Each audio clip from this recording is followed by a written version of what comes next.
de convidar-me a un acte d'aquest tipus. De fet, en els últims 2 anys crec que és la tercera vegada que vinc per com organitzat per l'ANS aquí i altres entitats també, i almenys aquestes 3 vegades sempre han estat molt transcendents el que passés, i per tant agrair-vos l'oportunitat i agrair-vos les reflexions. I jo, com la Clara, crec que és molt interessant, i en aquest cas com a diputat escoltar-vos i no sé, a més, que carai puc afegir més, perquè hi ha moltes coses, majoria, que ja estic plenament d'acord. Per tant, intento fer un exercici en termes d'algunes reflexions que hi penso respecte a com està plantejat el debat.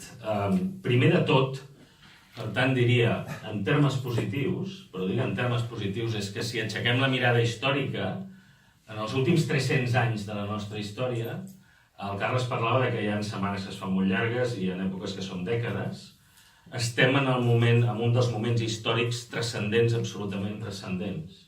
Es donen 2 condicions. Cada vegada que el poble de Catalunya, sigui d'una manera o d'una altra, en aquests 300 anys, ha intentat ser subjecte polític, ja no m'atreveixo a dir d'una manera o d'una altra, ser subjecte polític, ha estat sempre esclafat per la via, diguem-ne, violenta d'exercir guerra. Sempre. És la primera vegada en 300 anys que l'estat espanyol no pot exercir guerra, deixem-ho dir així, és a dir, després m'hi referiré, exercir violència sí, com l'hem entès, però exercir l'estat de guerra no el pot exercir, i és la primera vegada, deixeu-m'ho dir així, també en molt de temps, que hi ha, ho vull dir així, un mínim acord transversal. No el suficient ni molt menys, però un mínim acord transversal. És a dir, probablement les tradicions de partits polítics que ens trobem al Parlament, si me'n vaig a l'època de la República, de la Segona República, les discrepàncies volien dir pistoles al carrer. I faig aquestes 2 prèvies. Ho dic en termes positius del moment històric. Doncs, ara dit això, quan parlem en termes d'època històrica, és un abans i un després de l'1 d'octubre. I per què no passem de l'1 d'octubre? Ja m'he referit perquè crec que no passem de l'1 d'octubre, la Clara s'hi referia, jo ho comparteixo, els grans partits polítics estaven jugant la partida d'escacs i de dames. La partida de dames del control del poder autonòmic, fent-la a la vegada compatible amb la partida d'escacs de fer-li el pols a l'estat espanyol. És impossible.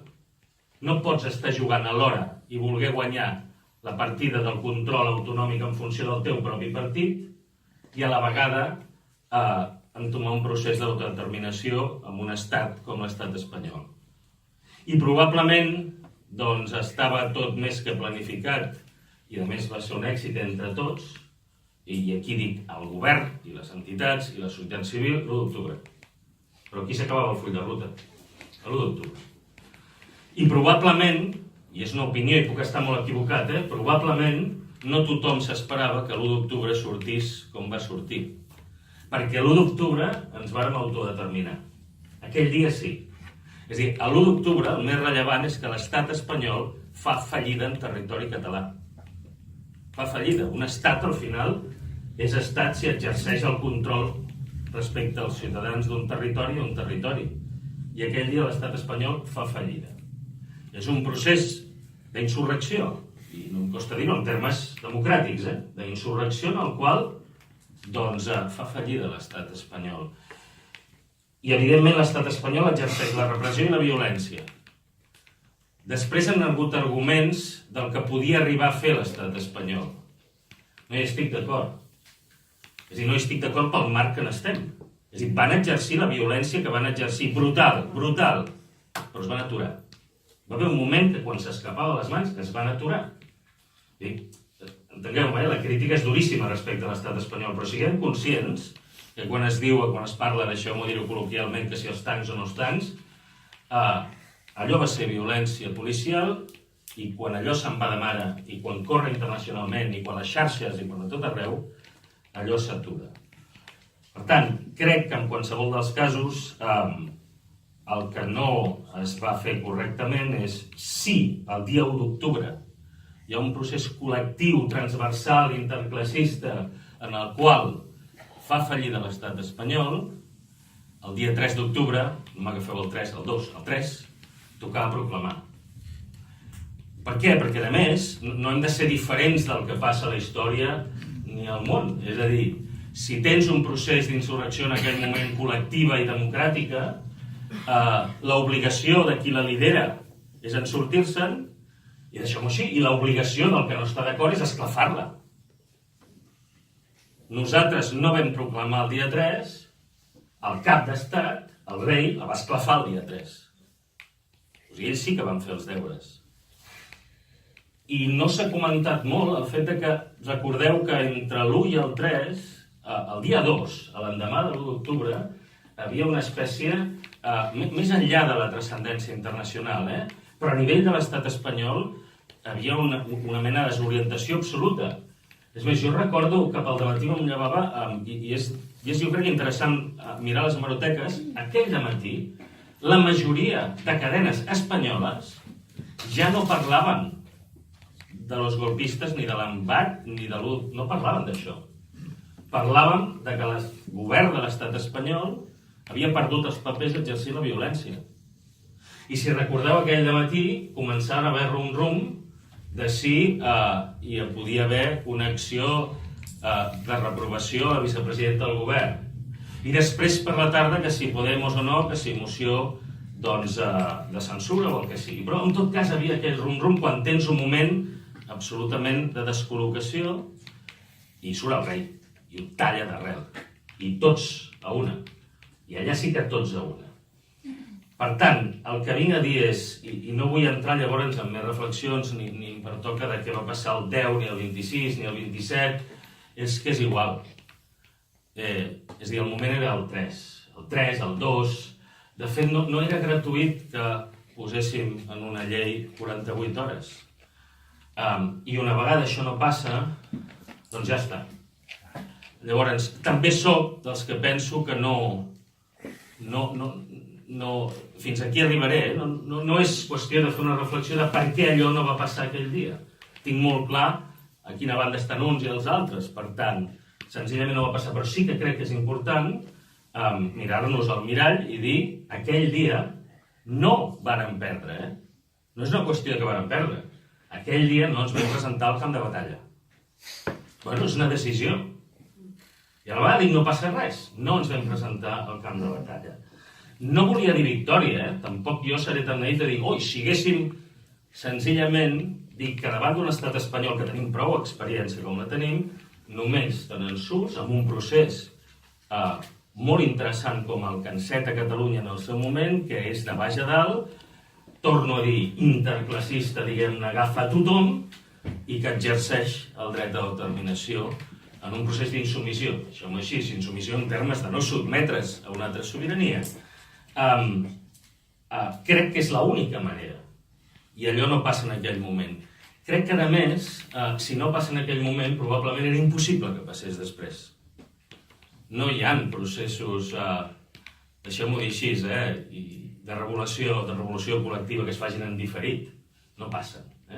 Per tant, això que sí. I per tant, el que vinc a dir és que probablement hem d'assumir, i aquesta és la primera decisió que no tinc clara si tenim presa, que per continuar endavant, i acabo un minut, que és el que crec que s'hauria de fer, la primera cosa és si estem d'acord o no estem d'acord amb que hem de tornar a buscar un 3 d'octubre, per entendre'ns. I si estem d'acord amb això o no, perquè tot penja d'aquí al final. Jo sóc dels que estic d'acord, i si el marc mental és aquest, llavors sí que m'atreveixo a posar sobre la taula, i a partir d'aquí doncs ho reflexionem, que tot ho ha de condicionar. I llavors vol dir, si hem decidit al final que la primera decisió era recuperació del govern autonòmic, bueno, em farà més o menys angúnia si el govern autonòmic, perquè és un govern autonòmic, és per fer autonomisme o és per recuperar un espai de poder que només estigui orientat a establir aquells mecanismes necessaris que ajudin a aquest 3. Probablement amb menys rodes de premsa, menys medalles i més feina interna. El segon, i n'heu parlat tots, és l'acció exterior. I l'acció exterior, que vol dir posar en línia la diplomàcia d'un govern amb la capacitat independent i lliure, digue-li Consell de la República, com ha dit la Clara, digueu-li fundacions, però això ha d'estar en línia. L'acció judicial internacional, el lobby econòmic que té Catalunya, i posar-lo en línia, el lobby acadèmic, que no l'hem posat moltes vegades en línia, i el lobby de les entitats socials, siguin des dels casals, sigui ANC, sigui res. I ara, tot això, em sembla que Isabel, tot això s'hi marca una estratègia conjunta de geopolítica. I, lògicament, estic d'acord, no m'extendré, si no, no té sentit. I geopolítica vol dir jugar la partida gran. Si només la independència de Catalunya ens interessa només als catalans, ho tindrem complicat. Per tant, sense complexes. I els catalans durant molt de temps, i és molt lloable, hem estat a mans de totes les causes injustes del món. Però ara la causa injusta és la nostra. I probablement, quasi ho diria en plan còmic, ens tocaria durant un temps pensar en com ens movem en funció de quins socis, és igual els socis que siguin, que ens donin avantatges competitives. El tercer és mantenir el pols de la ciutadania i sobretot aquí estan les entitats sobiranistes i el procés constituent ben entès pot ser una eina, sempre i quan estiguem pensant que anem a fer una Constitució. Perquè entre procés constituent i una Constitució m'hi referiré després, senzillament ho plantejo en termes de que posem a votació. Si hem d'anar un 3 d'octubre, ja està. Poc té a veure amb altres processos constituents i m'allargaria aquí, no m'hi vull extendre. Al quart hi ha un primer pas de control efectiu del territori, que són les municipals. Ha sortit diverses vegades, jo estic molt d'acord. En aquests moments, l'única manera de superar les estructures de lobbies o d'oligarquies de partits és empoderar la ciutadania en processos de primàries obertes a les quals hi col·laborem partits, ciutadania, entitats o demés. En aquest sentit, només dir-vos que he sentit diverses vegades si això seria necessari estendre-ho a tot Catalunya, probablement, i no avanço més, a la setmana que ve jo tinc informació que pot haver una iniciativa molt interessant i transversal per pensar en una acció a nivell de tot Catalunya. I això probablement a mitja setmana serà anunciat per una sèrie de gent. I el cinquè últim, al final és, si tot això ho tenim en línia, i acabo com he començat, és retornar a l'exercici col·lectiu d'autodeterminar-nos fent un pols en termes de l'estat espanyol de resistència pacífica però de trencament. No tenim més via que un procés d'insubmissió entesa com la no submissió col·lectiva amb algú. I crec que estem en un moment històric transcendent. Catalunya, que aquí és un territori en litigi. I quan dic en litigi el podem definir així, és l'estat espanyol té el control del territori de Catalunya? Sí. Té l'acceptació de la majoria de la ciutadania? No. La República Catalana té el control del territori català? No. Té l'acceptació de la majoria de la ciutadania? Sí. Probablement, a mig termini, és molt més fàcil a través de l'acceptació de la ciutadania que si no la tens. I aquest, al final, haurà de ser el full de ruta si ens posem d'acord. Gràcies.